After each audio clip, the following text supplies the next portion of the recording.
Good afternoon, ladies and gentlemen. For those who don't know me, my name is Adrian Pittaway. I'm probably the oldest of old-timers on this stage, having been on this stage all the way back since Rome in 2018. And if you know, I've just been around the world and trained as a Thai chef. But what I didn't realize is I was going to be now serving at McDonald's. So if anybody wants to order double Coke, extra fries, I think I can do that with my mic. So, good afternoon. I've been given the wonderful graveyard slot after lunch, so I hope over the next 30 minutes I can try and keep you awake and try to hopefully provide some bit of insight for you. And what I'm attempting to try and do is to answer what I think is a pretty important question, and use this time to share with you a little bit of insights, a little bit of points of view which you may not have known before, and hopefully you'll learn something from the next 30 minutes. If not, it's a nice time to digest your lunch, go for a little snooze, and wake up for the next presentation after me. So, the challenge that we've set ourselves, or I've set myself, is what is the secret of cruise retailing? And most importantly, why have you probably not learnt it yet? And for this presentation, I'm not going to follow lots of stats. You're not going to see graphs. You're not going to see growth projections. You're not going to be looking at what we are expecting in terms of new ships. I've done that many times, stood on this stage. I'm going to be taking you in a slightly different direction. And for this presentation, we're going to do things a little bit differently. We're going to look in a different perspective and in a different way. And in this conference, you'll hear lots from brands, you hear lots from shoreside, you hear lots from people that have worked in the industry, but there's one perspective that you've probably not heard, and that's from a ship perspective. 30 years ago this week, it was my first day working in a shop. I was a very young apprentice working in a hardware shop with Douglas, my supervisor, learning the secrets of retailing and the skills of retailing. And as this young person walking into this world, I had no idea what I was about to step into. And if I had looked at myself and say, well, in 30 years, Adrian, what are you going to be doing? That I would be standing on this stage and talking to you all about retailing, then it's something I could never have imagined to do. But I want to try and share with you a little bit of that insight this afternoon from what I've seen, not only from my time working in MSC, but also using that history, that experience that I had beforehand, and actually shaping that into the way that I see it and what I think is important. So, what are we going to do? Let's see if we can achieve a cruise together. So, this is a very different way of doing a presentation. Apologies if it doesn't work, but I'm going to try it and let's see if we can do it. So it's going to be a little bit interactive, so you're going to need to join in a little bit. You might need to get your calculators out if you're a number person to see if we can achieve a cruise together. So what do I mean by that? Well, at the moment, in this very hour, somewhere around the world, 2 cruise ships are starting their cruise. And obviously, as you should know, we're in Istanbul. And what is Istanbul? It's a cruise port.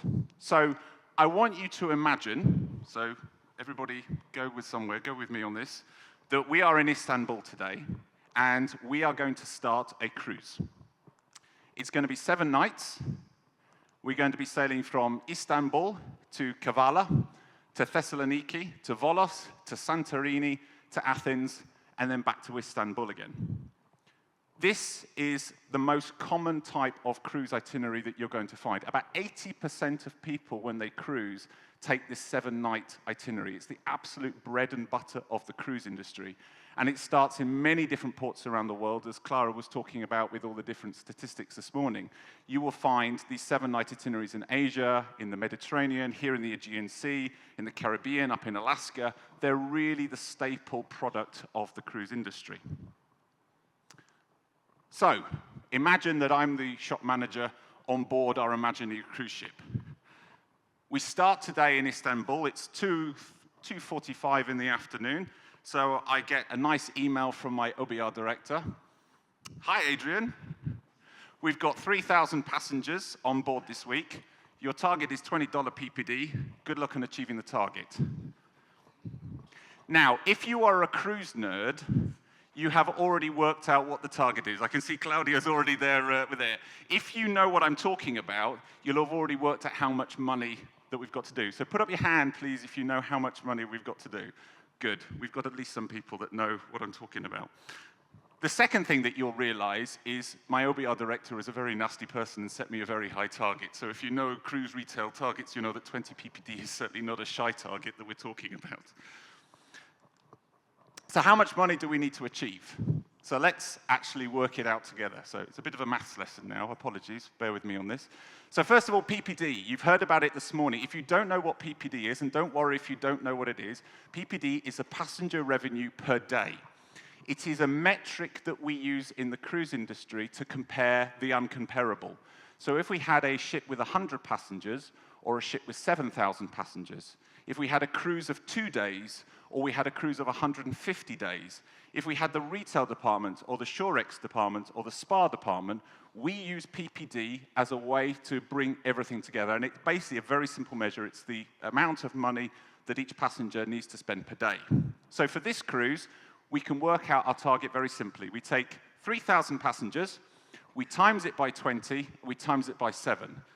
So if you've done your numbers correctly, which I think you should have achieved $420,000. If you've achieved $420,000, well done. You are officially a cruise nerd. Now, it's important to say that PPD is generally fixed.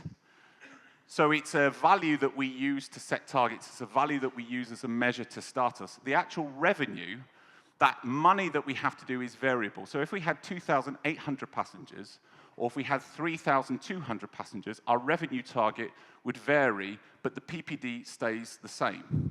So when we use target setting, we only know that that 420,000 is our target on the first day of the cruise because we need to know how many passengers we are going to have on this ship. So today I'm in Istanbul. I know I've got 3,000 passengers. So I've literally found out this afternoon, the day of my cruise, the amount of money that I have to do. That's how short notice that I understand that. So where do I start? What do I do as the shop manager? The first thing I need to do is get my team together. And all cruises around the world, regardless of how long they are, start with a kickoff meeting. And that's where the shop team come together to talk about what they've got. So this is where we're going to see how good our shop team is. So I'd like you to stand up, please, if you've ever been a shop manager, if you've ever been an assistant shop manager, if you've ever been a floor manager working in retail. Amazing. Amazing. Fantastic. So I've got my shop manager and I've got my assistant shop manager. Stay standing, you're not going anywhere. Up. I didn't say sit down. I have the microphone, I have the power. Okay, how about if you work in the beauty industry? If you work in fragrance, skincare, cosmetics industry, if you work in the fragrance industry, or beauty industry, please stand up. There we go, fantastic, brilliant. I have some beauty specialists, excellent. How about in the duty-free industry? If you work in liquor, if you work in tobacco, if you work in food, or if you work in technology, please stand up. Amazing. So I've got some duty-free specialists now as well. Excellent. How about in jewelry? Anybody that works in the jewelry industry, please stand up if you're working in the jewelry industry. Amazing. I've got my jewelry specialists. Watches. Anybody here in the watches industry? Do I have any watch specialists that stand up? Yes. Fantastic. I've got a watch specialist. Amazing. Fashion sunglasses. Anybody in fashion and sunglasses? Please stand up. Amazing. Brilliant. So I've got my, my fashion specialists. How about if you work in the media industry, if you work in, say, a magazine that's publishing about travel retail, please stand up. So I've now got my brand ambassadors. Amazing. So in my team, as a shop manager, on day one of the cruise, I know that I've got the specialists that I need in order to achieve this cruise. Fantastic. Please take a seat. Thank you. Well done. Generally, in a cruise retail team on a ship of 3,000 passengers, we would have between 20 and 30 colleagues. So in this case, let's assume that we have 25 colleagues. So $420,000, I get out my calculator, divided by 25. Okay, you've got $16,800 each to achieve. That means that you need to do $2,400 sales per day. So just remember that in terms of what you now got to achieve. So how will we deliver these numbers? How are we going to achieve $2,400 sales per day per colleague? In a meeting like this, and you heard a bit about this morning, but it's absolutely critical. It all starts with motivation. Imagine a cruise like a football game. You've got to play 90 minutes of great football in order to win. If you've got a 7-night cruise, you need to motivate your team for 7 nights to be able to get them to believe that they are going to be able to achieve $420,000. Every shop manager who's worth their salt will start a cruise absolutely getting belief, motivation, a great sense of teamwork and adaptation in their team. You can't start a game of football 3-0 down. You have to really start it at a point where you know that you can win it. And this is absolutely the same for the teams on board our ships. So what have I got on board? So in this case, in my imaginary ship, I've got 100 brands, fantastic, and I've got 7 shops which are on my main promenade. I've got a jewelry boutique, I've got a world of watches, I've got a beauty store, I've got a fashion boutique, I've got a duty-free store, I've got a special event store, and I've got a luxury monobrand boutique. Now, if you're a cruise nerd, you'll have looked at that plan and worked out what cruise ship it is. No, we're not going that far into it. But anyway, I know I've got 7 shops on board my ship, I've got 100 brands, I've got 7 nights. So I take my plan and I divide it across the 7 days, knowing that I've got to achieve a certain amount of money each day to achieve that cruise by the end. So each shop must deliver $8,600 per day across the 7 nights in order to get where we needed to be. So we've literally taken 7 days, 7 shops, 420,000, divide it through, we get 8,600 per day. But remember our itinerary. It's important that we remember this one. What do we see in that itinerary which changes our perspective? So that theoretical plan that I've just outlined to you is actually a load of rubbish. See, I see nodding heads. Good, that's what I like to see. This is the reality. Why? Sea days, fantastic. There are 2 things that you can take as a principle from this. The first thing that is, as a cruise goes on, passengers spend more money. Use this rule. It's a very simple rule. They obviously will see the items in the shop. As Clara said, they're going to go 3.3 times to the shop. They see it, they like it, they love it, they buy it. This is how it works in cruise retail. But at the end of this itinerary, I've had a fantastic itinerary team at my cruise line because they've given me a sea day at the end of my itinerary, which is absolutely fantastic. And this is the cruise plan. What do I mean by that? What is a cruise plan? A cruise plan is a dynamic framework strategy which is used to best predict what the guests will buy and when they will buy it across the duration of the cruise to achieve the maximum sales. It is what I'm going to use now to understand exactly how I'm going to achieve $420,000 and when I'm going to achieve it and in what I'm going to sell. So let's return back to this itinerary once again. We can see certain things in here. The first thing to say is that every cruise needs a unique cruise plan. You cannot just do copy and paste from a standard cruise plan. It doesn't work like that. This is a very specific itinerary. It's got very specific particularities on it, so I can't just take somebody else's cruise plan and plant it on the ship. It has to be uniquely created. In this 7-day cruise, it's critical. You know if you've got $20 PPD and $420,000 to do, you're going to need a very good cruise plan in order to achieve those numbers. And the reality is that a good cruise plan can drive up to 50% extra revenue on this itinerary. 50%. That's the difference between a good cruise plan and a bad cruise plan. So what does a cruise plan need to include? What are we going to see in our cruise plan? Well, I think there are 10 things that you can pretty much put into a cruise plan. The first thing is your team deployment. So I've got 25 colleagues. Where am I going to use them? In what shops do they need to be? And how do I do it? Now, the great thing is I've got a team full of specialists, so that's good. I don't need to put people in the wrong shops. I think I can put everybody in the right shops. It looks like I've got a good team balance. What is my marketing strategy? How am I going to get people into my shops? What is the way that I'm going to communicate what I've got going on across this cruise and get people in? What are the different methods and the different techniques that I can use? What support do I require from outside of my team? Generally on a ship, it can be using a ship command, it can be from shoreside colleagues, it can be from brands, it can be from entertainment team, it can be all sorts. But there will be support that I'm going to require in order to achieve the target. What's the ship calendar? Where are we going to be? When are we going to be? And how do I understand exactly what's going to happen across this cruise? What's my product strategy?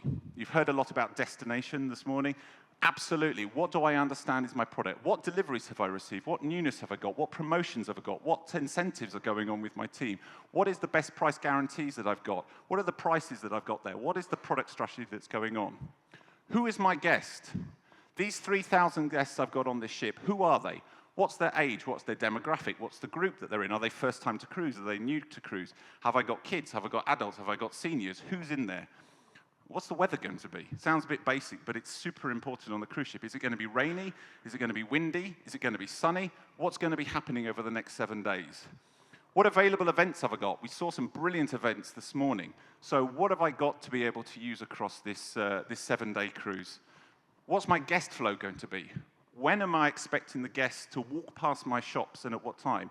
So what time is dinner going to be? What time is the show in the theatre going to be? What time is the entertainment parties going to be? And how do I know when I'm going to have the maximum amount of people walking past my stores? And lastly, what are my MIMOs? What are my miss out moments? What are the things that I can use to convert people from window shoppers into actual shoppers? So that gives me plus, but it also gives me minus 50%. So actually, the cruise plan is the strategy, but it's also the challenge. It's something we actually absolutely have to understand. So suddenly, 25 staff becomes 20 because I need to send 3 staff to another ship. They've been disembarked, they're going to go to another ship today in Istanbul, and I've got 2 medical off sick. So I've got suddenly 20 staff. No, the marketing that you said you wanted, Adrian, no, we're not going to give it to you because we're going to give it to your colleagues in Shorex because they've got a bigger target than you, so I'm sorry, the marketing that you needed is no longer available to you. The captain that you thought was available, he doesn't actually want to participate and help you open the shop now. The ship that was going to arrive in port at 7 o'clock, actually it's going to arrive at 10 p.m. because it's got an overrunning shore. It's going to leave at 10 p.m. because it's got an overrunning shore excursion. Oh, that stock that you were wanting, it's stuck in customs. You're not going to receive it on the ship today. The guest that you thought was fantastic, actually you've got 1,000 kids. Those 1,000 kids have $20 PPD against them, so you need to achieve $20 PPD from 1,000 kids. Oh yeah, you've got beautiful sunny weather on your sea day, so everybody's going to be sat on the pool deck sunbathing. The available event that you thought you were going to have, no, that's no longer available because the theatre's going to be used to practice a new show. And by the way, we're moving lunch half an hour later, so those guests you thought were walking past your store are not going to be there. And all those MIMOs, you sold them all last cruise, you've got nothing left. So a cruise plan has to be created at the start of a cruise because there are so many different circumstances that can actually influence what is potentially possible and what's potentially not possible. So in this case, we now understand we've got our 7 stores and we've got our 7 days of the cruise. We're going to be leaving Istanbul at 10 o'clock this evening. We're going to arrive tomorrow in Kavala at 1 o'clock in the afternoon. In Thessaloniki, we've got a med party night, which sounds very exciting. In Volos, they've told us already that this tour is going to be overrunning, so we're not going to depart till 10 o'clock. In Santorini, my shore excursion manager tells me 70% of all the guests have booked an excursion, so everybody's going to be very tired on the evening and want to go to bed early. In Athens, we've got a formal night, which sounds great. And then on our sea day, we've got amazing sunshine forecasted. So what do I have to do? I have to take those absolute things that I understand and build my cruise plan. My cruise plan is thinking about all the different elements that can drive me the revenue and plotting them as best as I can across the different shops and the different days of the cruise. Now, this is just an example. It's not the thing that you must follow.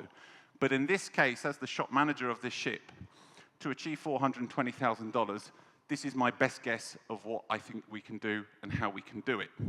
So it can be all sorts of things from different events that you run, from different offers that can be there, from using my 20 staff in different places because I need to take them from one shop into another and may have to put them into an area that they know nothing about. It's understanding exactly what the weather forecast is going to be. It's understanding the different events that's going to be on the ship. You know, we've got this formal night, so my jewelry boutique and beauty store could be fantastic if they are well set up and well understood for it. I absolutely need to maximize it as best as I can. Now, remember that I said $8,600 per shop per day. When I plot all of those elements in place, my actual expectation of how I'm going to do my $420,000 is completely different. And you will see, based on my knowledge and my expectation, this is what I'm going to go for. And this is the responsibility not of somebody sitting in an office, not somebody sitting a latte at Carnival headquarters or whatever it was. This is absolutely the responsibility of the team on board the ship to drive this. And they will be held accountable at the end of the cruise for bringing that $420,000 of revenue in. It doesn't matter where, doesn't matter in what shop that they do it in, they just need to bring that $420,000. So this is where I'm going to go for it, and this is the budget I'm setting myself. You see that it's uneven. You see that it's completely different across the different shops, and that's a deliberate strategy that I've employed in order to achieve my cruise plan. That plus or minus 50% is absolutely based on your team strength. It's based on the leadership that you have on your ship. It's based on the knowledge that that team has on what they're going to be able to do. And ultimately, it's about their ability to adapt in real time to what they have in front of them. Now, this doesn't sit in theory. This doesn't sit in a practical way of doing it. It's actually a reality of what happens every day across every cruise ship around the world. These decisions and these ways of working are absolutely there. The connection between the strength of the onboard team to an effective cruise plan is one of the true secrets of cruise retailing. And it's something that we really don't think about, and it's something that we really don't pay attention to, because it's just seen as something that is going to be delivered. But ultimately, the quality of what's delivered really is the difference between pluses and minuses. I heard a few of you say to me last night, I can't understand why the revenue that I achieve between two identical ships is so different. The reality is that it's probably related to this. It's probably related to how well implemented the cruise plan is being put on board the ship and how well the team have gone after it. So where does your brand sit? How do I put that into a very simple way for you to understand or to remember? So we love acronyms, and acronyms are a very simple way to do it. So I want you to think smart. Firstly, your setup. What is the setup that you are employing in order to understand fundamentally how well optimized your brand will be on board? What's your MIMO? Now, your MIMO doesn't necessarily have products that have to sell out, but what is that absolute way that you can create urgency for your brand and how people will connect with it? What's your adaptation? How are you differing your strategy dependent on the different place that you're going to be operating? What's the relevance? Is your product actually relevant to be sold on board this cruise ship? If you're selling winter jackets on this itinerary on a baking hot sea day, let's be honest, you're not going to be selling many of them. But if you're selling swimwear or sunglasses, fantastic, you can do really good. So the relevance of product is absolutely key. And you heard it many times this morning, the T can only be one thing: training. Absolutely. How well set up is your brand for training, and how well are you able to communicate all those key ingredients actually into a way that is going to generate sales on board a ship? So which of these is your biggest challenge in this sector? Which of these, when you look at it, do you understand instinctively, yeah, we don't do that, but we do that? Because it's a mixture of all of them that actually are important. So where is your brand? It's absolutely key to say, and somebody mentioned Invicta this morning, and I'll use Invicta as a very good example, that there are brands on board cruise ships which are heavy lifters, and there are brands, sadly, on board ships which are lightweights. And I use this as not in a negative way, but those brands who have understood the specificity that what is needed to bring their brand to life on a cruise ship are those brands that are going to sell strongly. Those brands that just believe by putting their product on a cruise ship and it will sell as it does on the high street will be sorely disappointed. You have to actively manage it. And when brands look at rankings and they look at market share and they see exactly what brands are doing what, and they will always go, why on earth is that brand there? Why on earth is that brand there? I tell you why, guys. It's because they have actually understood what they need to do to be able to deliver it. Brands have a significant role to play in achieving the potential of onboard teams. And the onboard perspective to what you understand and what you see is something that I can't underestimate how important it is. So you probably, from that, got the idea, and I don't want to exaggerate, cruise retailing is extremely complex. It's not a straightforward, put products on a shelf and see how it sells. You've heard all the information this morning, and I'm just going to repeat a lot of the things that you've heard already. There are so many specificities that we have to take into consideration. And remember this, there will be over 14,000 crew changes in the cruise retail industry this year. That means that the team that we have on board that ship is going to change. Now, that's assuming that everybody comes back. And as you know, and as we know, the turnover of staff is actually even worse than that because not everybody does come back. There are many people who don't come back on the ship. So if everybody came back, we would have to change 14,000 times. But imagine the number of actual new people that we're bringing in alongside that as well. Not only that, we then have to create over 18,000 cruise plans this year in order to optimize those sales. And sales expectations from cruise lines, guys, they're not going down. They're only going in one direction. They're going up. So therefore, the way that these cruise plans are implemented and instigated is absolutely critical. We've got over 300 cruise ships now in our industry, over 150 nationalities cruising with us, and we're across 5 different continents. So you can see from that the literal scale of what we're talking about and the sheer complexity of all of that. But building an efficient and effective strategy is really key to unlocking this secret.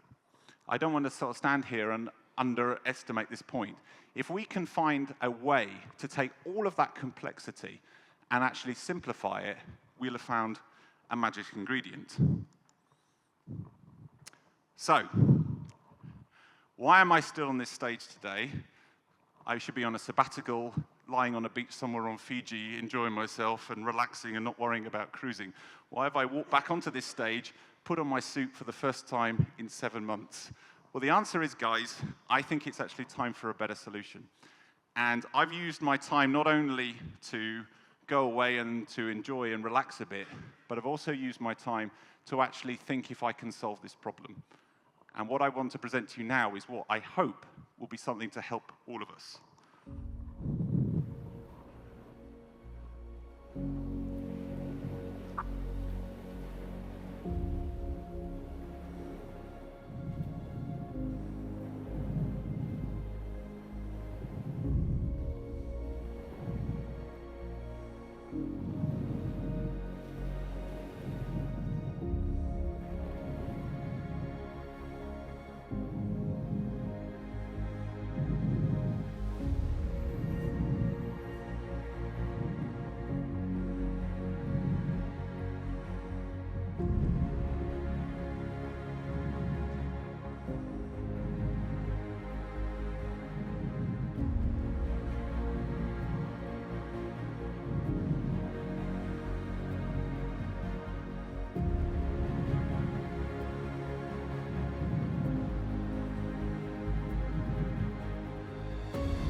Hello.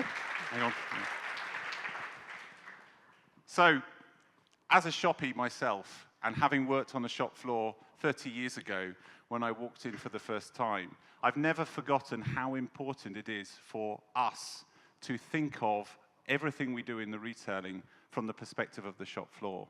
And what I want to do is actually put the cruise retail professionals, who are the backbone of our industry, at the heart of a strategy that will work with you as brands, as cruise lines, as operators, and actually directly with the onboard community in a Trinity partnership to actually see if we can connect together, work in a way where we can train, mentor, support, and actually build a strategy which is effective and efficient.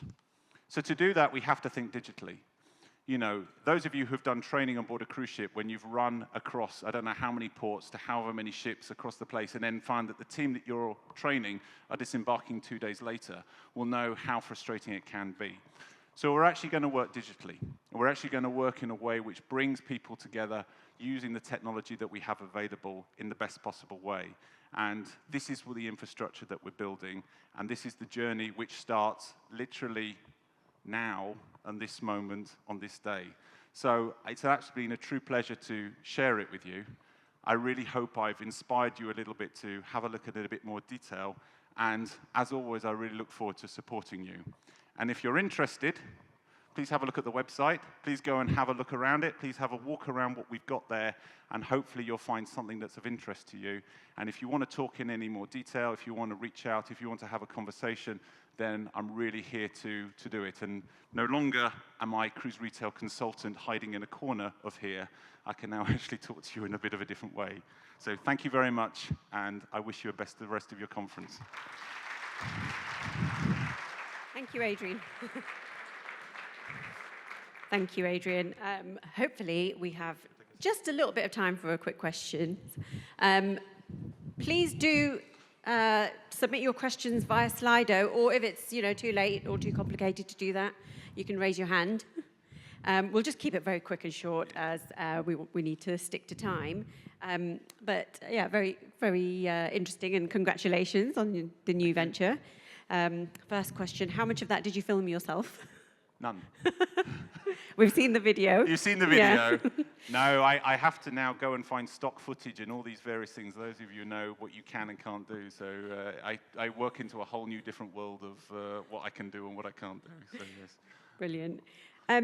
First of all, I think, in terms of the cruise plan strategy that you were talking about, even in a nutshell, what sort of buy-in do you need from all of the stakeholders to really put that in place? I think, to be honest, we sit here every year at this conference and we talk in a lot of stuff. The key thing that I would love to be able to do is just for people to understand it, because then the conversations that you have and the way that you've done it, you've got a bit of insight. So actually, the best thing that can happen out of it is, I know that a very small percentage of this will actually happen, but at least if people understand how important this is in actually achieving cruise retail, because we don't talk, we've never talked about cruise plans before in any cruise retail conference, and those of you who've worked on ship, who've worked in there, know how critically important they are. So actually, I really wanted to use this opportunity to bring that conversation up so people can understand a bit more about it. Mm-hmm. Brilliant. And tell us a little bit about, the features of the Cruise Retail Academy. I believe there's a community hub where you can, share stories and expertise. Yeah, right? if people are looking on there now, they're probably already having a squiz through it. We've got all sorts on there. We basically, we've got blogs, we've got a forum for people to go in and contribute, to answer questions for each other. We're going to put on their cruise retail news, because most of our teams on board ships, sadly, they don't see a lot of it. So obviously with DFNI, we're going to be sharing a lot of the news that's going on in there. But also, we're going to be offering various different sessions to teams, and this is where we want brands to really be involved, actually to do virtual training, and then we're going to provide a lot of catalogs and materials for teams to be able to use at certain times as well. So there's lots of ideas of what we want to do, but as always, the key to this will be content. So we're trying to build up that content so that it becomes a really useful database and a resource for people to access. And my key point was that it should be free for access for anybody on board ships, because I think that's really important to them. So, I've deliberately not put a charge to the teams on board, because especially people embarking for the first time or people coming to the industry will obviously have own challenges that they have. So it's really just to support them and to give them a resource that hasn't previously existed. Okay. And how can brands get involved? Come and talk to me. No, as I say, the key in this is going to be contribution. What I want to appeal to is, if you are a brand and you want to connect to the teams on board ships, and you don't have the resource, or it's a challenge for you to think about getting around to all these ships in all the different areas. We want to make it efficient, and we want to make it easier. Chris talked about it this morning about empowering the onboard teams and what we're trying to do. I absolutely support that point, and it's more critical than ever that we take the challenges that we have in retention, in the challenges that we have of the expertise of teams, and we try to work as efficiently as and effectively we can do for operators, for cruise lines, for brands, for everybody. It's really, if we can make this work, it becomes win-win for everybody, because everybody gains out of it, because we get more sales, you get more retention, you have less challenges in terms of the turnover. Actually, looking at this question from the audience was, how does the Academy help brand owners? I guess, which you just answered. Okay. Is there anything else that you want to mention in terms of the Academy at all? No. No? Okay. All right. Thank you very much, Adrian. Thank you.